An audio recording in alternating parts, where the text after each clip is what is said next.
ওই সাদ্দাম হোসেন পাবেলের প্রেতাত্মারা কিভাবে জল ঢাকায় অবস্থান করে, যেখানে শেখ হাসিনা বাংলাদেশে জায়গা পায় না, যেখানে পৃথিবীর কোন দেশ ওই শেখ হাসিনাকে জায়গা দেয় না, সেখানে ডাউরাবাড়ির ওই মুকুল চেয়ারম্যান সে কোথায়? সে দিন আগে আবার ইউনিয়ন পরিষদে বসেছে। আমরা প্রশাসনের উদ্দেশ্যে বলতে চাই, হাসিনা আওয়ামী লীগ একটি সন্ত্রাসী দল, একটি খুনি দল, যে দলের অস্তিত্ব বাংলাদেশের কোথাও নাই। কেন আমাদের জল ঢাকায়?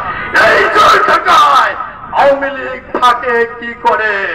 যতক্ষণ পর্যন্ত খালেদা জিয়ার সৈনিকেরা, শহীদ জিয়ার সৈনিকেরা, তারেক জিয়ার সৈনিকেরা রাজপথে আছে, বিএনপির নেতা কর্মীরা জল ঢাকাতেও ধরবে না, কিন্তু ধরলে ছাড়বে না, ধরলে ছাড়বে না। সংগ্রামী সাথী বন্ধুগণ, আওয়ামী লীগের যারা দালাল সেজেছে, যারা আওয়ামী লীগকে আজকে ডিফেন্স দিতে চান, আওয়ামী লীগকে আশ্রয় দিতে চান, তাদের জায়গাও এই জল ঢাকাতে হবে না। ওই মুকুল চেয়ারম্যান কেন, ওই মোস্তফা এমপি কেন, তাদের আশ্রয় দিয়ে আপনারা কুল পাবেন না।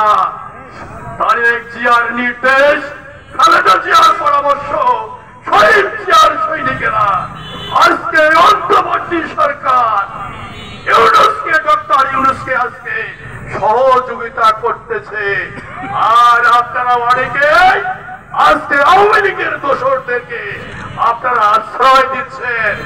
আপনারা কে কোথায় বিভিন্ন নামে ওই আওয়ামী লীগের প্রেতাত্মাদের, ওই আওয়ামী লীগের সন্ত্রাসীদের আপনারা দালালি করতেছেন, আশ্রয় দেওয়ার চেষ্টা করতেছেন।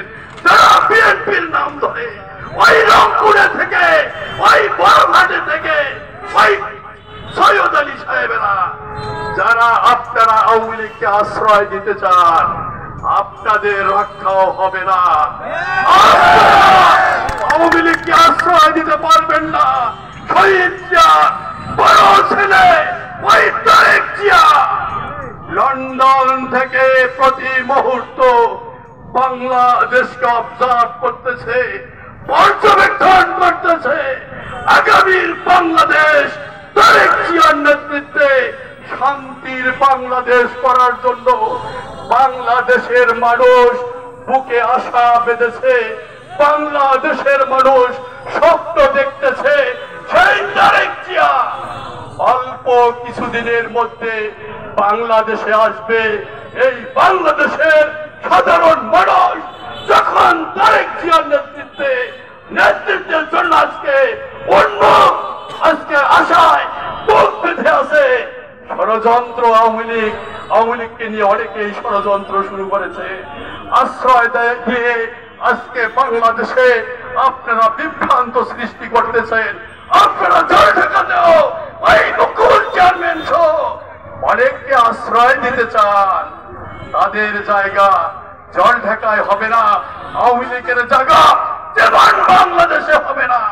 ওই আওয়ামী লীগের সন্ত্রাসী, ওই আওয়ামী লীগের দালালরা, ওই আওয়ামী লীগের খুনিরা